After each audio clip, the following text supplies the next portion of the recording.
Hello and welcome to Nintendo Pals Podcast, the show all about Nintendo and friendship. I'm joined by my fellow Nintendo pal Micah, and we are going to be talking about, giving thoughts on the Pokemon Scarlet and Violet DLC, Wave 1, the Teal Mask. So, Micah, you ready to jump on in to this episode? Yep.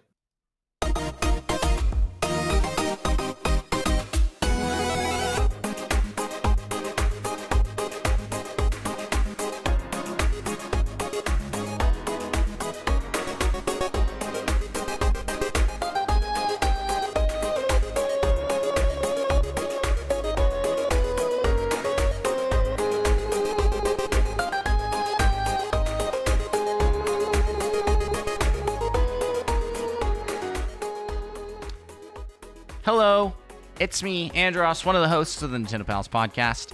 And I have a favor to ask you, dear listener. If you're listening to this and you have not yet checked out our community feedback survey that we have put in the description of every episode this week and shouted out a couple times, please check it out. Fill out the survey questions and answers to help give us some feedback on how we're doing. How's our driving? And ideas for improvement. Or, you just want to complain. That's a spot to do it too. Feedback. Give it to us, please. And also, while you're down clicking those links, be sure to leave us a 5-star review on your podcast listening app of choice and hit that subscribe button. It helps us to take over the world of Nintendo podcasts. Because that's what we're out here to do. We're conquering every timeline using our 5 stars. You pushed that button so loud that it switched to you for a second there. What is happening over there? Okay. I was gently typing. It was not gentle. It was very gentle. My keyboard is just very loud. So let's jump into this. So if you're new here to Nintendo Pals Reviews, we cover a variety of things, right? We like to talk about the gameplay. We talk about the story. We talk about the graphics and art style. We talk about the music. Those are kind of the 4 categories that we mainly focus on, and we'll throw our anything else in there. So we're talking about Pokemon Teal Mask. Micah, you have not picked this up, correct? Correct. So this is going to be me explaining to you. Ask any questions as I'm going in here, because this is really on the fly, like most our episodes are. I don't write out my review. Is this the one with the turtle?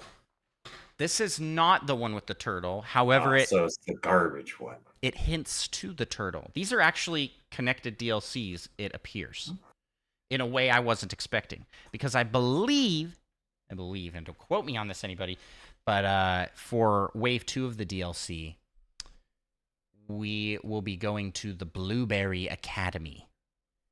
And this DLC is a joint field trip with the Blueberry Academy to visit an area. What is the name of the place? Teal Mask area. Kitakami Island. Well, it's actually not even an island, I think. I think it's actually, like, you can actually see that it's connected everywhere. You're not surrounded by ocean. I'm not 100% sure how you get from Paldea to this place. I think you have to take a plane. And I think you can fly between the two at any time as well. So it'll just be, it's like a second map, and you can just go to a Pokestop on that map and then fly to a Pokestop somewhere else. But instead of like the little birds carrying you animation, it's an airplane. So I think you do take an airplane. However, they don't really mention that. They they had airplanes. They just start with you getting there And one of the kids that is with you got sick from the bus ride. That's a bummer. Yeah, poor kid. I chose a very poor time to take a drink there. I just paused after like that was some dramatic moment. First What off, a okay. reveal. So first off, you're introduced to a teacher. Her name's Briar from the Blueberry Academy, and she's very interested in the Red Book because she is a descendant of the author of the Scarlet Book or the Violet Book, depending on which game you played.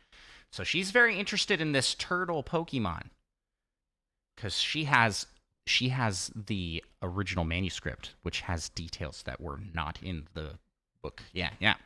So that's kind of interesting, and it kind of teases to. She was like, I'm looking to get permission to go to Area 0 so I can look around there. And they're like, yeah, we'll talk about it. Maybe we'll send you down there. Maybe, probably not though, because it's real dangerous.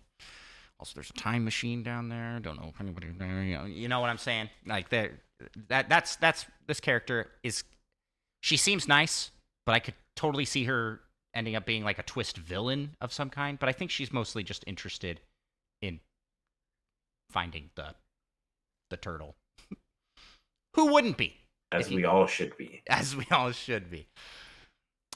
So you are going on a field trip with the Blueberry Academy students. So it's a combined field trip, and supposedly the students were chosen at random with a raffle. So goodbye characters from the base game. You're not going with Penny or Alvin. What is his name? Alvin? What? It's not Alvin? Is it? You look it up on the site because I can't remember. My keyboard's so loud. And that one girl. I can't remember anybody's names. It's been so long since I played the base game already. I feel like this is a different Alvin. Yeah, who? It's like that, but it's not. Arvin. That sounds right. That sounds right. And Nimona. That also sounds right. That also sounds right. Those three characters that were like pivotal to the first game, like plot wise, and each of them kind of led a different effort. Yeah, no, they didn't get to go on the field trip. Instead, you will be going with 3 new students, and their names are. They don't have. Student 2 and Student 3. They don't have names. Nope, not even that. They are unnamed. You talk to them, and they have no names. And they're the ones going with you on this trip. There's like a little kid, there's a girl, and then there's a guy. So, hey, you're chosen at random. So you can name them whatever you want. We named the little guy Timmy, and then I think we'll go Timmy, Tommy, and Tina. Those will be my names. But that's because the Blueberry Academy has the named students with unique designs that weren't just NPCs taken for the sake of having other people go on this field trip. You have it's Carmine, and Kieran are the Blueberry students going on this field trip. Only 2 Blueberry students got to go. 4 Fortunate. 4 Paldea, Naranj, or Violet. What's the Violet Academy? Grape. Good question. Naranj and Grape sounds about Academy. Right. 4 of those students got to go, and 2 Blueberry students got to go. But Must be a smaller school. Yeah, but also they're from Kitakami. They're from there. So they can go there whenever they want. Worst field trip ever. Am I right? Like they didn't bring 2 new kids that have never seen it before. They brought just 2 kids back home, and they're siblings. So it's like little brother, maybe big they were sister. just going because they wanted to, unrelated. Yeah, but it just seems bad. Like this, it's just bad writing. I'm just like, come on, man. At least bring other characters, other fake NPC characters wearing their school uniforms. Then who would explain things to you about the place? That's true. That's exactly that's what they did. What? So we're diving into the story here more than anything. Which is not much. Yeah, let's get to the good stuff. It's light. The story is light. So I'll give a quick recap here. Carmine and Kieran meet you in the town, and Carmine's like, "We don't like outsiders in our town." And she challenges you to a battle. You wipe the floor with her because you're a freaking champion of Paldea. And I will say that they're not. The Pokemon levels are nothing to sneeze at. The wild Pokemon start in the 60s and get upwards to 70s, and their Pokemon are in the 70s. However, my team is also in the 70s, and I just have more Pokemon that are fully evolved. It's weird that nobody acknowledges the fact that you were the champion and did a whole bunch of crazy stuff. They're just like, wow, he's such a nice guy. Kieran thinks you're really cool after you beat up his older sister. They kind of have a bad, toxic sibling relationship where she bosses him around and he's really shy and timid. And then she's like secretly behind your back, like likes you. Angelica from the Rugrats, or yeah, or what's her name from Hey Arthur? Yeah, I don't know. You know who I'm talking about there. Urga? Yeah, that sounds right. Olga. Yeah, Olga. She is Olga. It's 100% the same character writing wise. And yeah, so it starts out with her being kind of like, I don't like you, outsider. And Kieran's like, wow, he's so cool. And then you have to buddy up, and you have to go to all the signs that tell the legend of the island. Now, the legend of the island are these three legendary Pokemon rose up to defend the island from an ogre Pokemon. And that's the legend of the island. Okay? Kieran is weirdly obsessed with the ogre Pokemon. He's like, I really want to see the ogre Pokemon. It just seems like it'd be so lonely, and it's so cool. And then he's like, let's battle so that we can show the ogre how cool we are. And you like go up to the ogre cave, even though like nobody's seen the ogre, so it's all legends. But then everybody's like, oh yeah, it's here now, and we know it is. Ogre Pawn is the name of the legendary. Turns out to be a nice little guy. He's just like a little kid. A little kind of humanoid guy. He wears a mask and gets away with walking in the mask festival because nobody knows it's him. And you have a whole like Cinderella moment where he is running away on the steps and the mask falls off, and you try and give it to him and he just runs. The clock struck midnight and he's no longer a real boy. Anywho, long story short, the legends were false. Ogerpon was the good guy, and the three hero Pokemon were actually the bad guys. So then the three hero Pokemon come back to life somehow. That's not explained even a little bit. Maybe that's like a twist you shouldn't have told. I don't think that's... This story is not very deep. That sounds like a pretty sweet twist to me. It all feels very surface level. So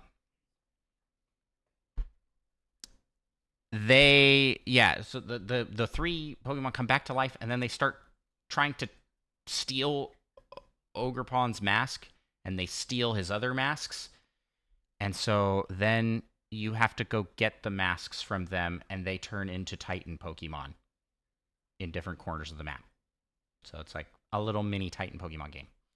And that's essentially it. You beat them up, then you come back, and you tell the town, Ogerpon was good all along. And the town's like, we're so sorry. Oh, no. Happy day, all's well. And you can kind of run around this region. And there's a lot of new Pokemon. So let's talk about gameplay. A lot of new Pokemon. And by new Pokemon, I mean just like old Pokemon that are newly in this game. That were not in the original decks. And so Shuckle? No Shuckle that I've seen yet. That's yet. So it's a garbage DLC. But yeah, there's a bunch, and I feel like there's an abundance of items on the ground, and it's the same thing as Scarlet and Violet. It's the same traversal mechanics. There's nothing really new or unique about the gameplay here. At one point, Ogerpon follows you around, and they make that seem like a big deal, but it's like, nope, your Pokemon could do that the whole time. All the Pokemon. And Kieran and Carmine have this like weird sibling stuff going on. Yeah, that has nothing to do with the gameplay. But so gameplay wise, it's just more of the base game. With some more story in a different place. You have any questions about the gameplay? I can't think of anything else to talk about with that. I mean, sounds like it's essentially the same as Scarlet and Violet. Yeah, with like which I played. I mean, yeah. So you like, can run around, see Pokemon in the wild. You can yep. see if they're shiny. Other than that, it's a Pokemon game, right? Yeah. And then there's also kind of like Titan Pokemon battle. It has all the same, like, you can do raids and stuff there. There's new outfits and haircuts. Woohoo! Oh, hot diggity dog! They did include a new man bun haircut, sweet. Which is pretty good looking, actually. Are you gonna grow your hair out now?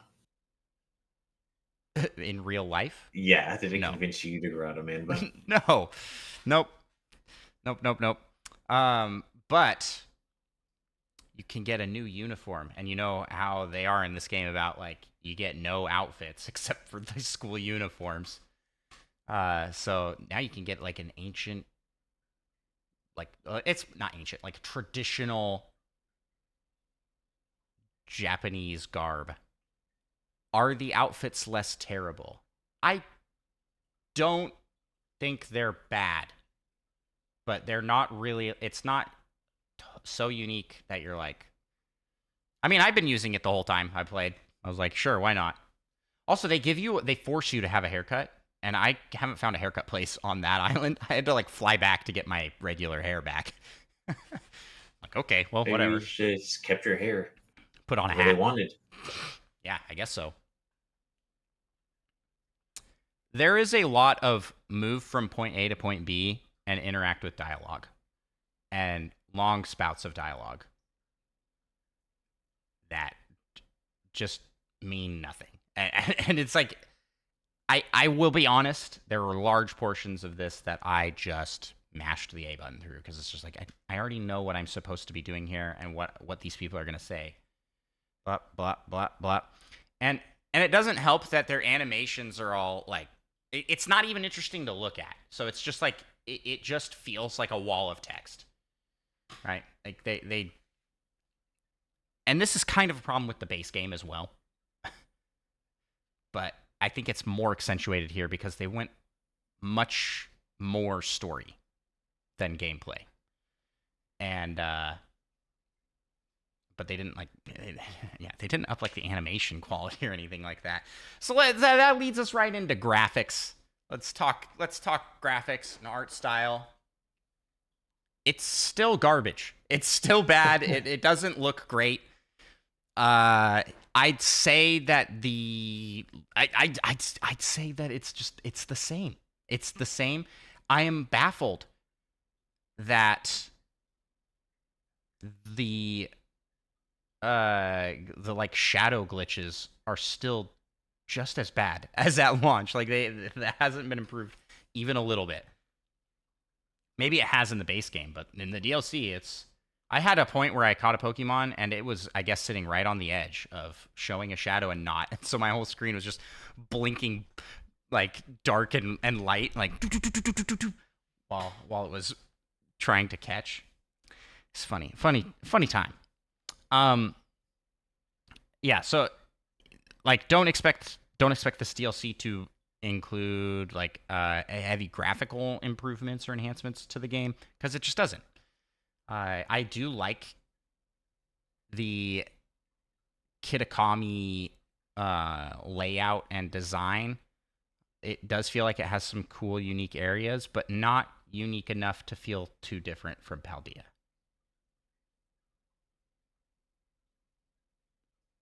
So it's basically just another, like, a little bit more. That's just more of the same, a little different story.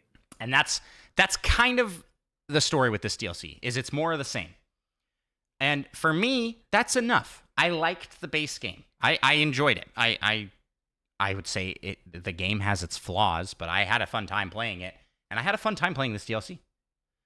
But it's not anything new. It's not really necessary to exist. But it was a fun way to get back in and play some more. Lastly, we'll talk about music. And I'd say it's fine. It services what we've got going on. They do change up the battle themes and things for the Kitakami area, so it's not like the same music, but it doesn't feel so wildly different that it's like, wow, this is so unique. So it's just kind of more of the same. I feel like I'm doing a bad job selling this. If you see Blondie in chat here says, you're not convincing me to spend money on it. And I would say that this might not be worth spending money on in this current state. But however, you're getting the DLC, we have another wave. And if it follows the pattern of Sword and Shield, the first wave of DLC for Sword and Shield was met with a pretty meh reception, but the second wave was really liked. So I hope that's kind of how it is, and it kind of looks to be that way. I mean, they've shown off the Blueberry Academy stuff in the trailers, and how there's going to be like a lot more to do, it looks like. So I have high hopes that the next wave will be more than this. And I like the Pokemon design. The new characters are fine. I will say that Carmine and Kieran are just Arven and Penny again. Like, Kieran is Penny and Carmen is Arven, where it's like she even has the same like facial animation and just like tense up angry. You remember, like, he would get like when you first meet him, and then he softens up. It's like the Really exact intense. same. So if I have to match make people, I'm gonna say Arven and Carmine are gonna make a great duo, and Kieran and Penny gonna make a great duo, and you, and whether you like it or not, Nimona are gonna be a couple. There's no escape. There's no escape. I saw a meme that I thought was so funny. it's Carmine and talking to you, and then it's a picture of Nimona, and she's like, "You didn't battle with any other girls while you were away, did you?" Which this is like, yep, she gonna be mad. I am baffled they're not even mentioned at all in the DLC. I really hope that they are in the next part, because those characters are really likable. I actually really liked, like, Nimona, for as much grief as I give her for being like the obsessive girlfriend stereotype. Yeah, you kept talking about how she was like a psychopath. Yeah, but it was the combination of her, Arven, and Penny with you at the end of the base game was so fun. I loved their dynamic, because none of them would associate except for they're all friends with you. And then they just make it felt like you were playing an episode of the anime, right? It's like Brock and Misty wouldn't hang out if Ash wasn't if Ash hadn't brought them together. But then you have the dynamic between the very different personalities, and because they have such like one track personalities, and I would say Arven has a pretty cool, interesting character arc. I think Penny as well. Nimona does not.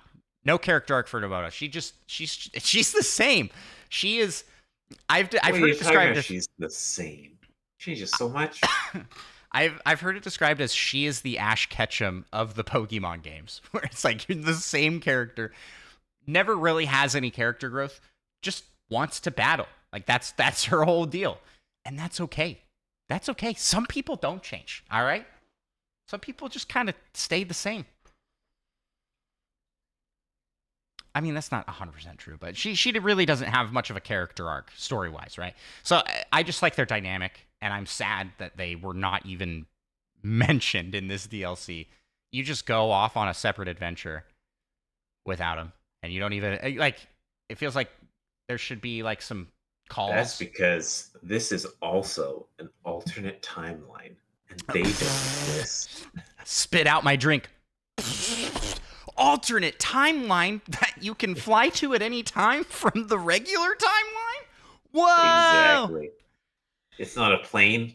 It's an interdimensional timeline traveling space shuttle.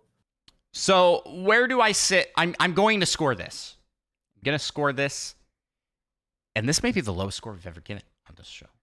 I am going to give this a 6. 6 out of 10. It's passing. It doesn't add enough to feel like it's warranted as a DLC, but I enjoyed it. That being said, I enjoyed it. I had fun with it, but I liked the base game a lot. And so it was fun to come back to it and just kind of have more adventure from where we were. So hopefully that helps anybody out there that's kind of like on the fence on whether or not they want to pick it up for this. Yeah, if they were, they're not going to be picking it up. I think that there are people that will listen Unless to this they and don't go, trust your opinion at all. No, I think there are people that are listening to this that will go, okay, that's fair. It's more of the same, and I liked the base game. I'll pick it up. I liked this DLC. So I know a 6 out of 10 is like a death sentence in most places, but I just kind of think that this is not quite to where I'm like, yeah, this is good at like a 7, and it definitely isn't higher than a 7. So that's why I kind of feel like it's a 6, because it's not bad either. It's just there, and more of what you had in the base game, which I like. There you go. And with that, we're going to end this episode. Micah, where can people find you on the internet? You can find me on Twitch at Micah Prime. Spit out my drink, because you can find me at Andros1 on Twitch and YouTube. And you can also follow the show on all the social media platforms. A reminder, if you didn't catch it at the beginning, please fill out our community survey. A link will be in the description. And appreciate y'all for listening to this show, but we especially appreciate our Patreon supporters. So we're going to give you guys a shout out like we always do. You know what I'm saying? We're going to shout you out with the Patreon Poke Rap. We got to rap some Patreon. You just do the singing. I'll take care of the hard part. Let's get it on. We want to be the best that ever was. And shout out our pals over on Patreon. LPD, Rizzo, Retrologic Dan, Tin, the Nintendo Dash Slim, Tor Spider Shan, Solo something, Mute Dog the Gamer, Little Miss 7, and Monkey Thunder. Catch 'em, gotta catch 'em all. Gotta catch 'em all. Patreon. Kid, Fiesta, Third Strongest Mold, Fedorable, Will, All, and Seth Sturgill, Cosmic, Purple, Viola, That Fast John, and Mother Plays 2. Gotta catch 'em all. Gotta catch 'em all. Yeah. Gotta catch 'em all. Gotta catch 'em all. Yeah. Gotta catch 'em all. Patreon. Let's get 150 or more, yeah, please. To be a Patreon donor is your destiny. Thank you all so much for listening, and we will talk to you in the next episode. Bye-bye.